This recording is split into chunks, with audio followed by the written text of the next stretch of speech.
Muchas gracias por asistir a esta sesión de clausura del 11º Campus FAES.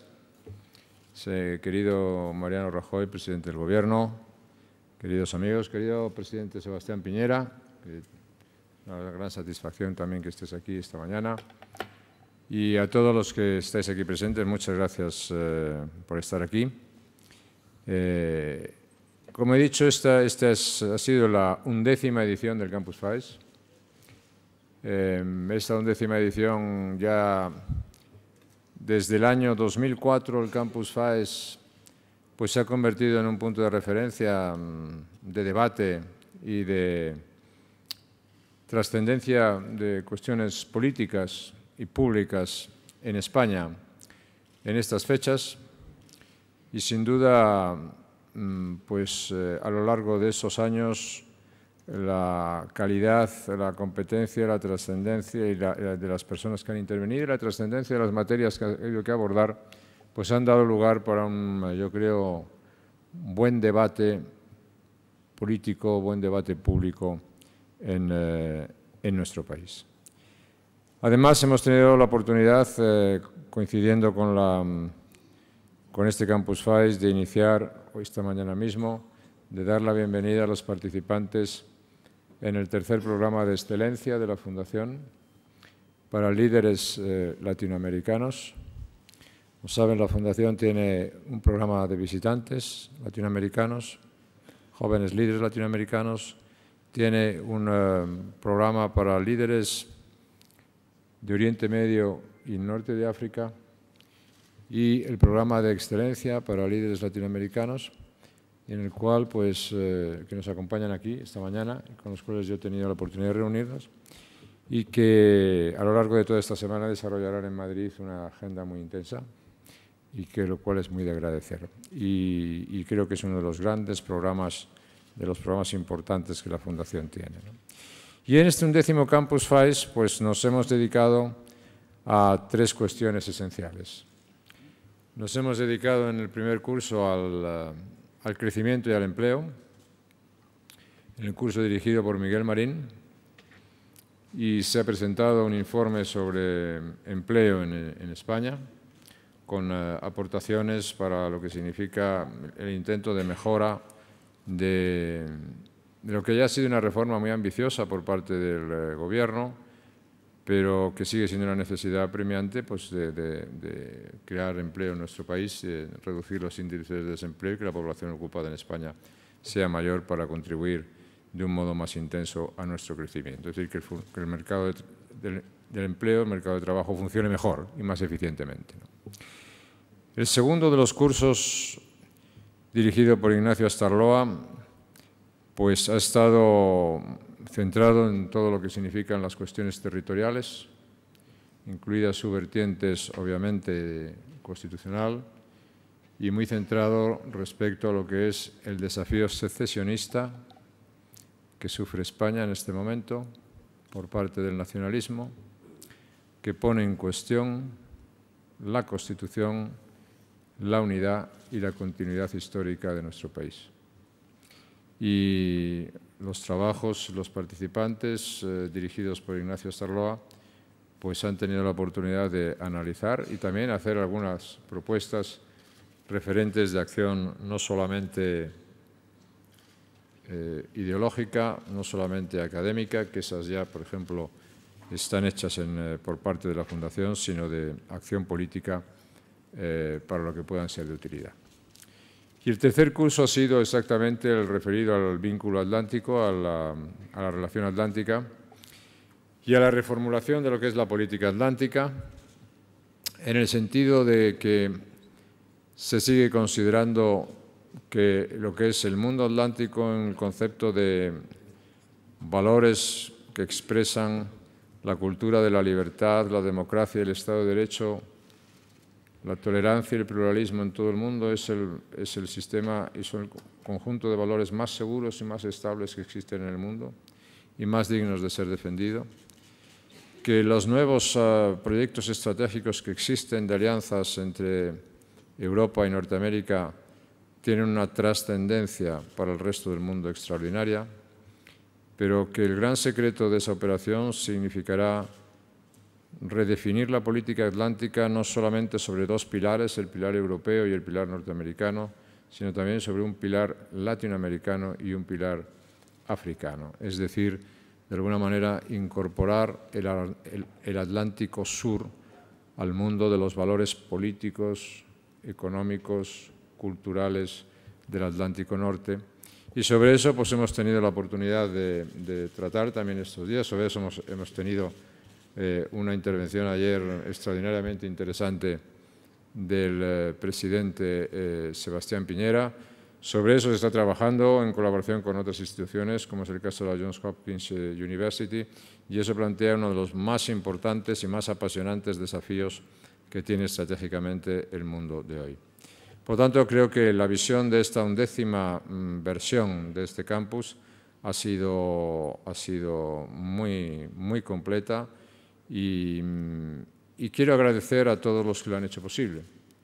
Quiero agradecer a los participantes en el campus, quiero agradecer a los ponentes, a todos los que han estado asistiendo a todas las sesiones, o casi todas las sesiones que aquí se han producido. Quiero agradecer al personal de esta casa, del Centro Fray Luis de León, que nos ha atendido con una gran profesionalidad y una gran atención. Es la segunda vez que estamos aquí y con la intermediación de San Agustín esperamos venir la tercera. Muchas gracias también al personal de la Fundación, que ha demostrado una vez más su extraordinaria competencia y capacidad.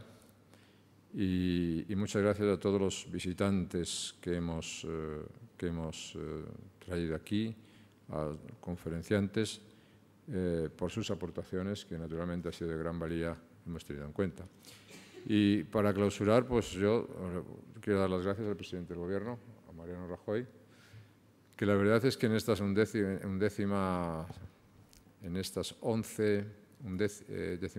primeras ediciones del Campus FAES, pues es, por decir así, el ponente más estable. Es el ponente más consolidado. Y entonces, pues para nosotros es una gran satisfacción que sea un ponente estable y consolidado, que haya participado en las 11 ediciones del campus, y nuestro deseo es que no le entre fatiga y por tanto que siga en esa condición de estabilidad y siga en esa condición de ser un participante fiel, probablemente el más fiel de este campus, lo cual pues le agradecemos mucho. Así que el presidente del Gobierno, pues Mariano Rajoy, muchas gracias y tiene la palabra. Querido amigo José María Aznar, presidente Piñera, señoras y señores, queridos amigos, como recordaba el presidente en su intervención, hace ya algunos veranos que tengo el honor de participar en la clausura del Campus FAES, primero como líder del PP y líder de la oposición, y ahora ya por tercera vez como presidente del Gobierno. Como sabes, presidente, yo amo profundamente la estabilidad y eso significa lo que todos sabemos perfectamente que quiere decir. Para mí esta cita es una cita deseada y es una cita obligada y por eso quiero dar las gracias una vez más a José María Aznar por su invitación, también al secretario general de la Fundación, Javier Zarzalejos, y a todas aquellas personas que con su trabajo diario o con su participación como ponentes o participantes en todo lo que hace FAES, pues la han convertido en lo que es hoy una referencia insustituible a la hora de impulsar debates, de plantear propuestas, de defender nuestros ideales, de analizar las realidades de hoy y de sondear escenarios de futuro. A todos muchas gracias y también a todos vosotros, a todos ustedes, por venir a escucharme aquí en el día de hoy.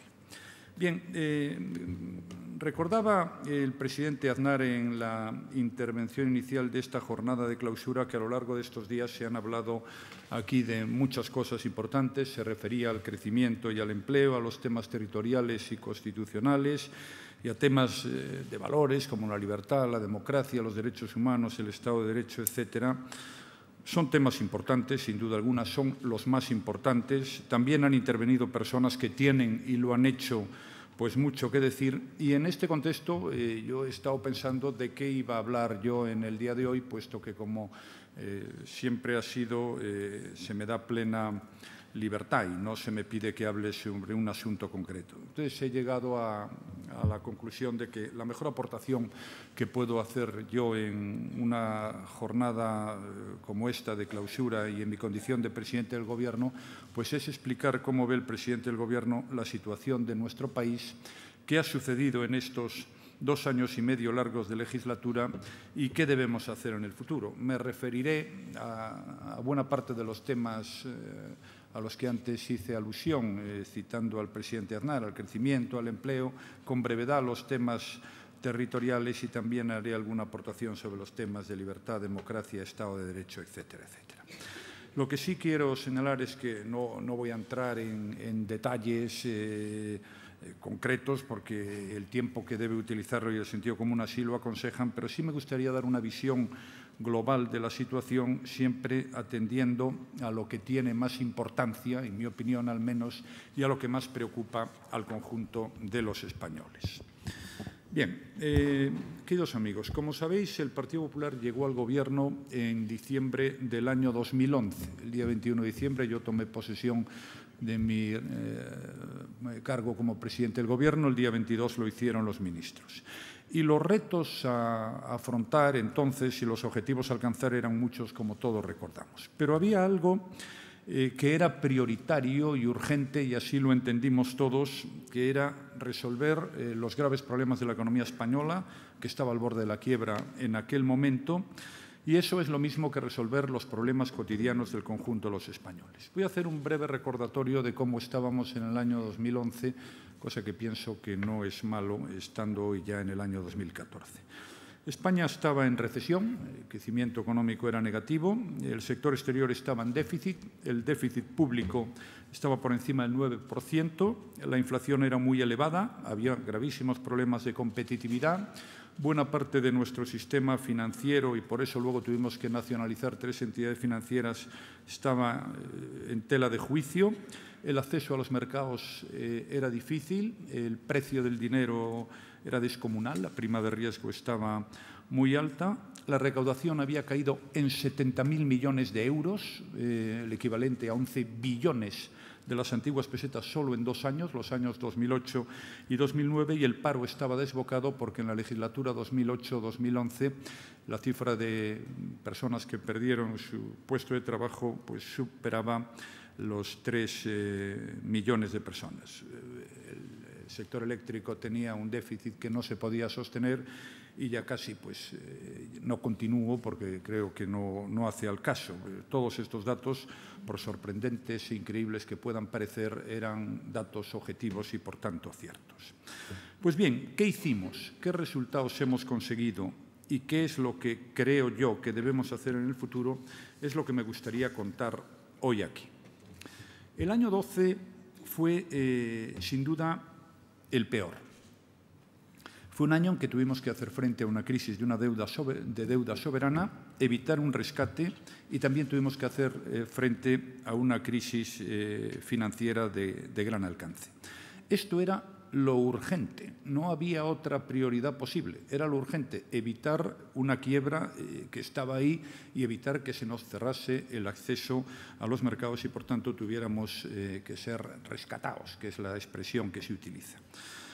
2 o 3 comentarios solo sobre aquel año 2012, que fue el primero de esta legislatura.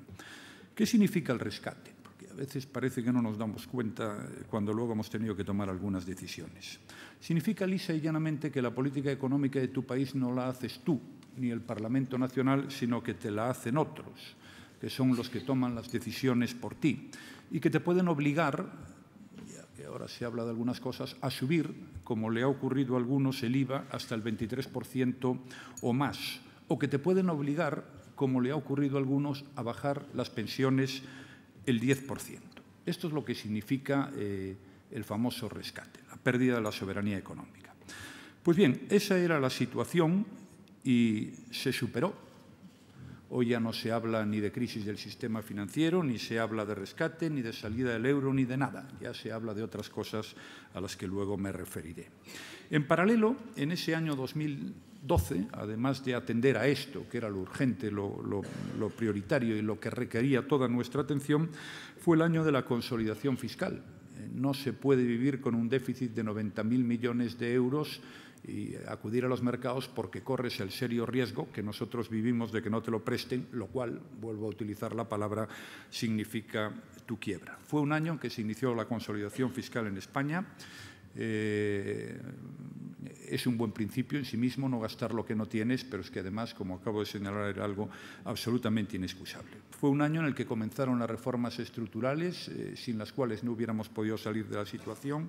Las primeras que se abordaron fue la reforma laboral, la Ley de Estabilidad Presupuestaria y la reestructuración del sistema financiero. Estas son las tres más importantes, las recuerdo ahora, y ya no voy a entrar en más detalles por ser historia del pasado. El resultado en términos económicos del año 2012 fue malo, porque el crecimiento económico fue negativo, menos 1,6, y el paro registrado en las oficinas del INEM era mayor que el del año anterior y el número de afiliados a la Seguridad Social también estaba por debajo del año anterior. Era imposible arreglar las cosas en un solo año. De lo que se trataba fundamentalmente en ese año 2012 era de evitar la quiebra, se consiguió y comenzar a sentar las bases para una pronta recuperación de la economía. El año 2013 fue también un año difícil, pero ya sin las extremas urgencias del año 2012. Continuó el proceso de consolidación fiscal y las reformas estructurales. Voy a referirme a dos, porque eran importantes: la reforma energética y la reforma de las pensiones. El precio de la energía, como todo el mundo sabe, es un elemento de competitividad de primer orden. En los 8 años anteriores a nuestra llegada al Gobierno, el precio de la energía había subido una media de un 7% anual y además se generó un déficit de 24.000 millones de euros. En el tiempo que llevamos el Gobierno, el precio de la energía no ha subido un 3% y se ha solucionado el problema del déficit de tarifa. En pensiones también hubo una reforma importante. Se estableció un sistema de sostenibilidad de las pensiones y, al mismo tiempo, pues, se estableció un procedimiento distinto al anterior para adaptar las pensiones y para subirlas según la propia situación económica. Solo dejo aquí un apunte. Probablemente uno de los retos más importantes que tenga España en el futuro sea el mantenimiento del sistema, de esto que llamamos el sistema de bienestar. Piensen, por ejemplo, que el gasto en pensiones es el 40% de los presupuestos generales del Gobierno que yo presido. Es decir, de cada 100 euros que gasta el Gobierno que yo presido, 40 los dedicamos a pensiones. Sin duda alguna, mantener este sistema es una prioridad. Se puede hacer, hemos hecho ya algunas reformas. La clave ahora es conseguir aumentar el número de cotizantes, conseguir que haya más gente trabajando. Pero a lo que iba, año 13, año difícil, continuamos las reformas. Recuerdo estas dos por su importancia, pensiones y energética, y los resultados fueron también malos, porque el crecimiento económico volvió a ser negativo, menos 1,2. Sin embargo, sí se produjo algo importante, que es un cambio de tendencia en la situación de la economía española, porque ya en el tercer trimestre salimos de la recesión. Por primera vez hubo un crecimiento económico positivo, muy menor, enormemente modesto, 0,1. Ya en el segundo trimestre, en el cuarto trimestre fue de 0,2 y, por tanto, cambio de tendencia. Salimos de la recesión. Segundo dato también importante, el paro registrado ya era menor que el paro registrado a final del 12. El paro del año 13, de diciembre, era menor que el del año 12. Y la afiliación a la Seguridad Social era un poquito, pero muy poquito más baja a final del año 13 que en el año 12. Además de esto, ya había una mejora sustancial en las magnitudes macroeconómicas, sin las cuales, sin la mejora de las mismas, pues es imposible que la economía española pudiera funcionar en el futuro. Año 14 fue el año del cambio en lo económico, con muchos retos pendientes todavía, que luego me referiré a ellos. En el año 14 se consolidan los buenos datos macroeconómicos, sin los cuales, insisto, no hay resultados buenos para la vida de la gente, Estos datos habían empezado a mejorar el año anterior, pero se produce una consolidación clara en lo que va del año 14. Por ejemplo, el déficit público, por ejemplo, en positivo el sector exterior, con un aumento claro de las exportaciones, una inflación muy moderada, una recuperación clara de competitividad, más confianza, con bajada de la prima de riesgo y aumento de la inversión extranjera y, sobre todo, un dato ya más concreto y más entendible, crecimiento económico en el primer trimestre de más 0,4.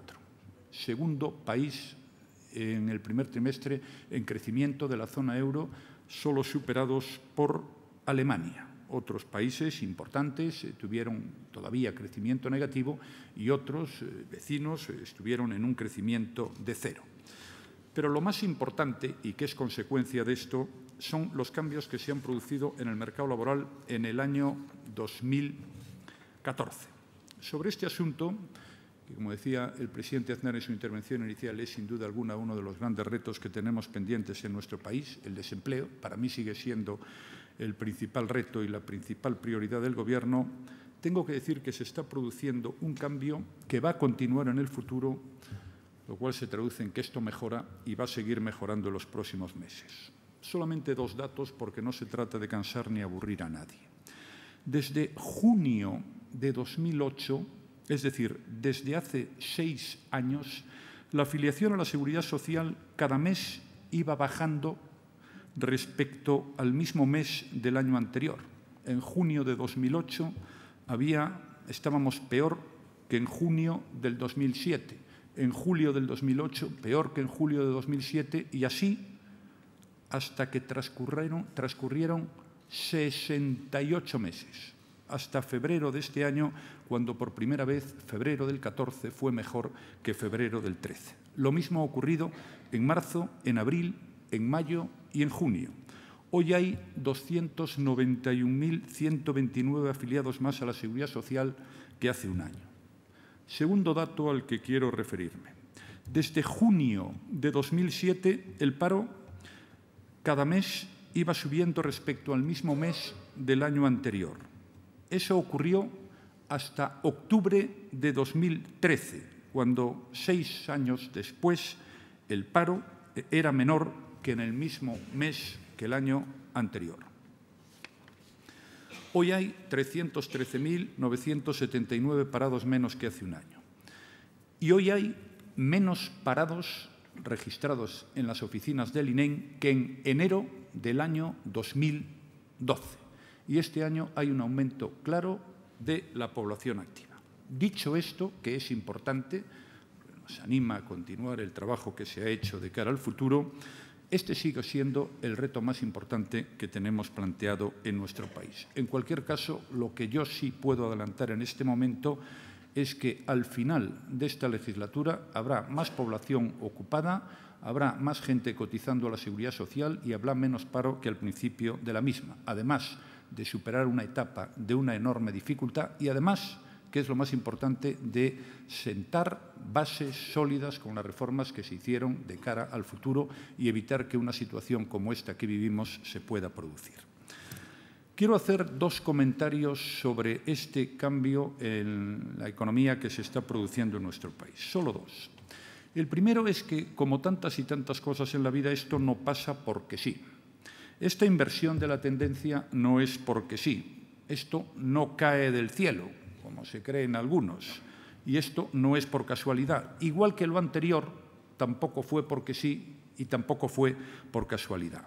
Si somos en el primer trimestre el segundo país de la zona euro que más creció tras Alemania, si crecimos el doble que la zona euro, si otros no crecieron o siguieron en negativo, no es porque sí, porque nada es por casualidad. Es porque se ha cambiado la política económica, porque se ha planteado una dirección correcta, porque se han hecho reformas como nunca, porque se ha cogido el toro por los cuernos y porque una mayoría de ciudadanos españoles a los que le hemos tenido que pedir muchas cosas y no fue fácil, ciertamente, lo han entendido. Todo lo que se ha hecho había que hacerlo, porque si no, nunca podríamos empezar a hablar de inicio de la recuperación en nuestro país. Conclusión. Como en tantas y tantas facetas de la vida, lo único rentable en el medio plazo es hacer las cosas bien, el esfuerzo y el trabajo. Y por eso debemos seguir perseverando y trabajando en la misma dirección. Segundo comentario que creo que tiene su interés. Hay quien tiene afición a las malas noticias o a explicar lo mal que va todo. Y se ha intentado transmitir al conjunto de la sociedad española que todas estas cosas se habían hecho a costa de la política social. Quisiera también hacer un comentario sobre este asunto. Y recuerdo algo que dije al principio. En España se perdieron en 2 años 70.000 millones de euros de recaudación, que no está mal, como todo el mundo sabe. Y no se hizo nada. Se siguió como si tal cosa. Es como si cualquiera de ustedes gana 1.000, pasa a ganar 700 y gasta 1.200. No hay que saber mucho de economía para darse cuenta de a dónde puede llevar ese tipo de toma de decisiones. Esta pérdida se produjo por varias razones. Una de ellas, la más importante, es que se perdieron más de 3 millones de puestos de trabajo. Por eso hay que recordar aquello que siempre hemos defendido en esta casa, de que no hay mejor política social que la creación de empleo. Crear empleo es bueno para el que lo tiene, pero el que tiene un empleo deja de cobrar desempleo, cotiza a la seguridad social, consume, paga IVA, hace su declaración de la renta y paga también impuesto de la renta a las personas físicas y, por tanto, pues, ayuda a las arcas públicas para mejorar y para mantener todos los servicios públicos. Pues bien, en esa situación, con 70.000 millones de euros menos, con 90.000 millones de euros anuales de déficit público que había que pedir en los mercados a unos precios verdaderamente inaguantables, el Gobierno tuvo que tomar decisiones, y también las comunidades autónomas y también los ayuntamientos. Pero yo quiero decir, y quiero defender en este punto la política del Gobierno, que el Gobierno priorizó y que las atenciones sociales siguen ahí, y lo voy a demostrar. Este Gobierno ni bajó ni congeló las pensiones, nunca. Otros gobiernos anteriores sí. Y hay hoy gobiernos en la Unión Europea que han tenido que congelarlos, por ejemplo, el francés, durante 1 año y medio. Y hay otros que tuvieron que bajarlo el 10% porque así se le impuso. En el año 2012 subieron las pensiones un 1%. En el año 2013, un 1% las mayores de 1.000 euros y un 2% las menores de 2.000 euros. Y el IPC del mes de noviembre, que es el que se utiliza para la revisión, fue del 0,2%. Esa es la decisión que nosotros hemos tomado en materia de pensiones. Pero además hicimos una modificación de la ley, una reforma estructural que sienta bases sólidas para el futuro, que afirma que las pensiones subirán teniendo en cuenta cómo esté la situación económica en cada momento. Si la situación económica mejora, las pensiones pueden subir incluso por encima del IPC, porque así está previsto en la ley. En el supuesto que la situación económica no acompañe, siempre crecerán, al menos un 0,25%. Algo similar podemos decir de la política sanitaria. La sanidad es más universal que antes. Hoy ningún español queda fuera del sistema. Ninguno. No hay ningún español fuera. No hay copago sanitario. No lo hay. Hay copago farmacéutico, pero es que antes ya lo había. Y ahora se paga en función de la renta. Y los parados de larga duración, que antes tenían que pagar un 40%, ahora no pagan. Y se atiende a los inmigrantes ilegales en unas condiciones al menos iguales al mejor país de la Unión Europea en esta materia. En materia educativa, las competencias del Gobierno son las ya conocidas. Quien gestiona, gasta, invierte o no son las comunidades autónomas, como es sabido. La política más importante del Gobierno es las becas, competencia del Gobierno en cuanto afectan a la igualdad del conjunto de los españoles. No hay un año en la historia de la democracia española en la que se haya dedicado tanto dinero a becas. El presupuesto del 2014 es de 1.411 millones. El presupuesto del 2011, cuando llegamos al Gobierno, era de 1.168 millones. El sistema de dependencia hoy atiende a más gente que en diciembre del 2011 y la lista de espera se ha reducido casi en un 40%. no me parece muy justo, mientras siguen incorporándose personas nuevas al sistema, que se esté destruyendo el sistema de la dependencia. Hemos dado estabilidad al Plan Prepara. Hemos incrementado en un 46% la renta activa de inversión. La tarjeta sanitaria la tienen todos los parados, cuanto antes la perdían. Que estos datos es bueno recordarlo. Hemos aprobado un Plan Nacional de Inclusión Social y habilitado un fondo extraordinario contra la pobreza infantil. Hay cosas que mejorar, sin duda alguna, y ahí trabajamos para ello, pero es profundamente injusto la afirmación que hacen algunos de que aquí se ha liquidado el modelo de bienestar. Es una enorme falsedad y no es aceptable. Y, por tanto, esta batalla tenemos que darla, porque es lisa y llanamente una batalla que consiste solo en una cosa: decir la verdad. En suma, hemos tenido que tomar decisiones complejas. Vuelvo a recordar lo que he señalado antes. Al final, las políticas sociales no se pueden hacer sin dinero. Y el mayor enemigo de las políticas sociales es el que genera desempleo y el que genera pérdida de recaudación precisamente por generar desempleo. No hay mayor enemigo del bienestar y de la riqueza de los ciudadanos que aquel que hace una política económica que genera los efectos que todos hemos conocido y que hemos vivido en estos últimos años.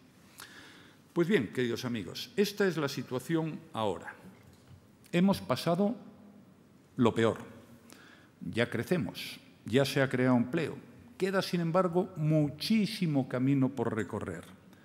Pero hay, como he señalado antes, bases sólidas, porque las reformas estructurales son bases sólidas para el futuro. Hoy ya tenemos un sistema financiero en condiciones y hoy la competitividad de nuestra economía sigue aumentando. Yo soy optimista sobre el futuro de la economía española. Soy realista y optimista, salvo, claro, que algunos pretendan que demos marcha atrás en las políticas que hemos llevado a cabo estos años. Y lo soy porque hemos superado lo peor, porque España no es un país cualquiera y ha superado crisis muy importantes, y porque los españoles han estado a la altura en unas circunstancias tan difíciles y tan complejas como esta. El año 15, es decir, el que viene, será mejor que el año 14, igual que el año 14 es mejor que el 13 y el 13 fue mejor que el 12. El 15 será mejor que el 14 y el 16 será mejor que el 15, donde ya la propia Comisión Europea habla de un crecimiento año 15 para nuestro país del 2%. De lo que se trata es de perseverar. ¿Qué vamos a hacer? Primero, ser conscientes de la realidad en que vivimos. Conviene estar en la realidad, en cualquier faceta de la vida y, desde luego, cuando se está gobernando. Tener los pies en el suelo. Saber que, aunque hemos mejorado, siguen muchas personas teniendo problemas graves y difíciles, y es nuestra obligación atenderles y resolver esos problemas graves y difíciles. Por tanto, perseverar. Tenemos que seguir reformando y lo vamos a hacer, lo estamos haciendo. Hace escasas fechas hemos aprobado, en primera vuelta, lo haremos de manera definitiva este mes de julio, una reforma fiscal que en 2 años va a dejar en manos de los contribuyentes 9.000 millones de euros, que no es ciertamente una cifra menor, y que creemos que va a suponer un aumento de la actividad económica, con lo cual esto no va a afectar a otro de los grandes objetivos que debemos seguir manteniendo, que es la consolidación fiscal.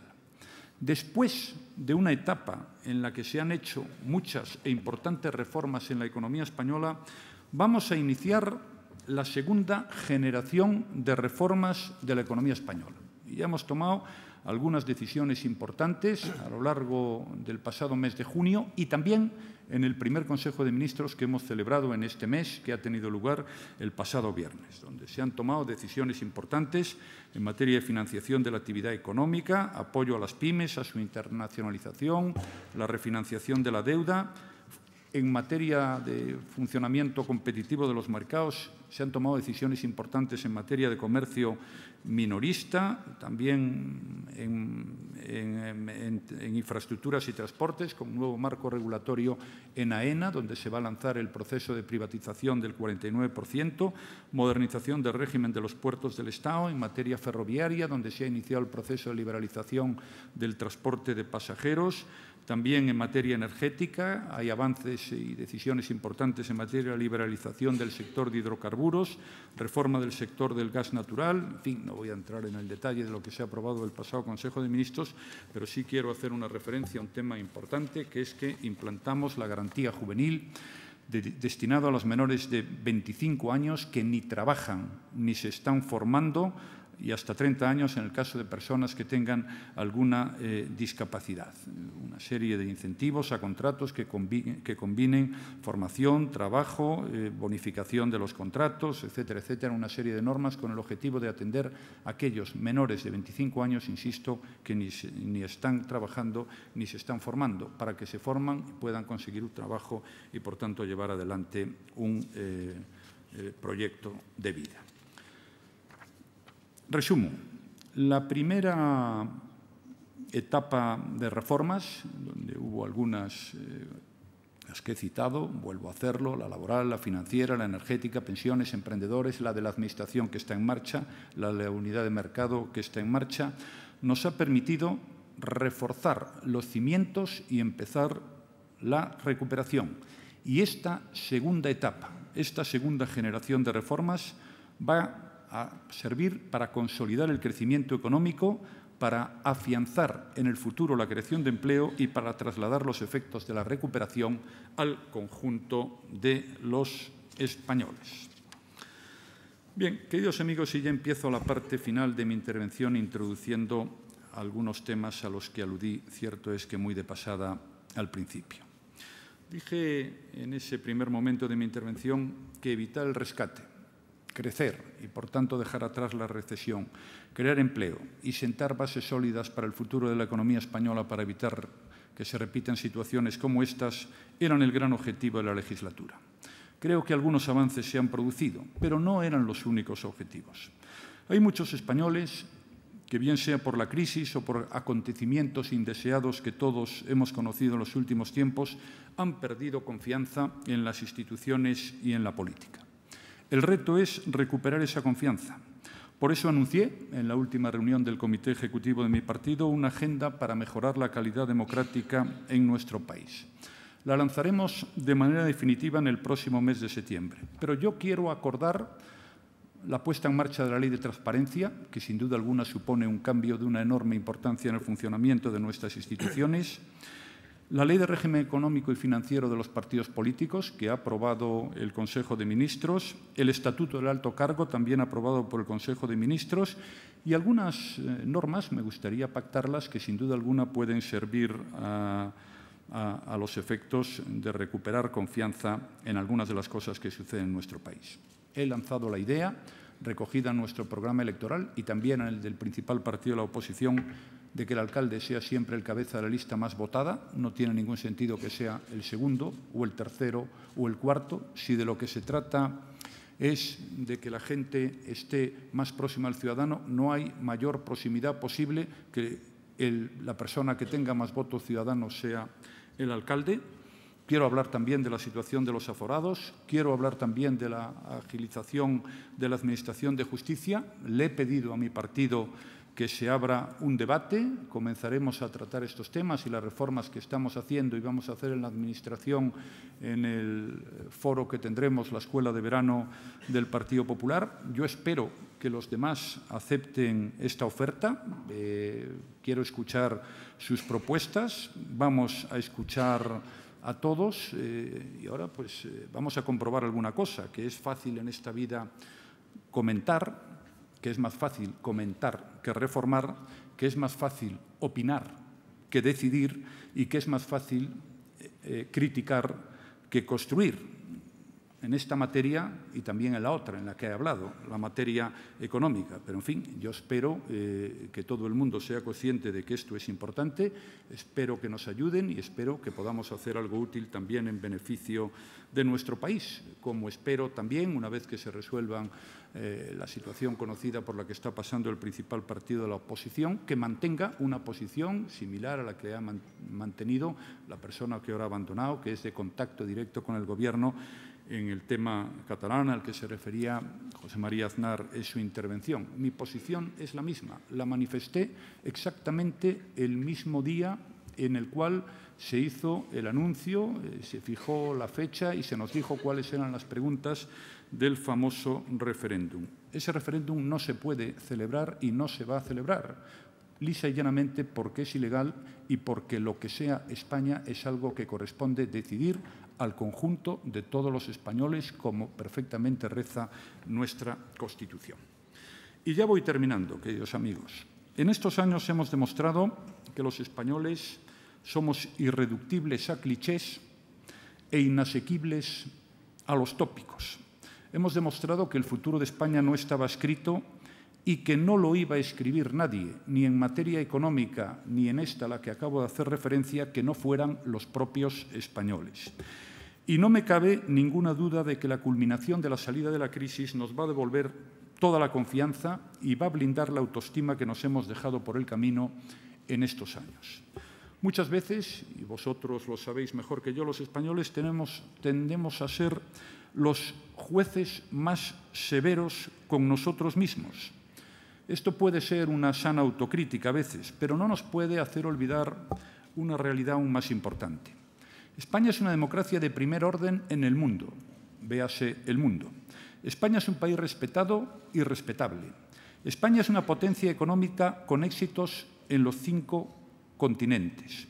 En los últimos 50 años, España es uno de los primeros 5 países del mundo donde más ha aumentado la renta per cápita. España tiene empresas en importantes sectores que están instaladas en todo el mundo y que ganan importantes concursos. He estado hace poco en Panamá, donde una empresa española está haciendo el Canal de Panamá, o en Arabia Saudí, donde son empresas españolas las que están haciendo el tren de alta velocidad entre la Meca y Medina. Y podría estar aquí hablando muchas horas de lo que hacen las empresas españolas. España tiene unas infraestructuras de primer orden. No conozco ningún país con una alta velocidad como la que hay en España. Ninguno. Insisto, ninguno. España tiene autovías, autopistas y aeropuertos como nadie. España es también un motor para la cultura universal. Somos, y esto se resume, una gran nación, porque eso es lo que hemos sido siempre, lo que somos y lo que estamos dispuestos a seguir siendo en el futuro. Y en el mundo de hoy España tiene todos los mimbres para competir y para ganar. Y no podemos permitirnos la tentación del fatalismo o de la duda, que es lo que algunos intentan trasladar. Cuando 60 millones de personas, que son muchos más de los que vivimos aquí, nos visitan cada año, será que algo bueno tenemos. Tenemos además unas instituciones sólidas, las que los españoles nos hemos dado, y podemos hacer una sucesión en la jefatura del Estado en 15 días sin que pase nada. Tengo que decir que por primera vez en nuestra historia. Tenemos un estado del bienestar como no tiene casi nadie en el mundo. Repito, un estado de bienestar como no tiene casi nadie en el mundo. Somos un mercado tan grande como atractivo. Somos un bastión para Europa y una fuerza positiva en el escenario global. Somos un país vario y diverso. Y tenemos una sociedad con capacidad, madurez y con conocimientos. Amigas y amigos, no nos faltan motivos para tener un patriotismo sereno, cívico y orgulloso de lo que somos, el mismo que nos impulsa y nos motiva cada día para una labor tan grande como ilusionante: servir mejor a los españoles y hacer de España cada vez un país mejor. Muchas gracias.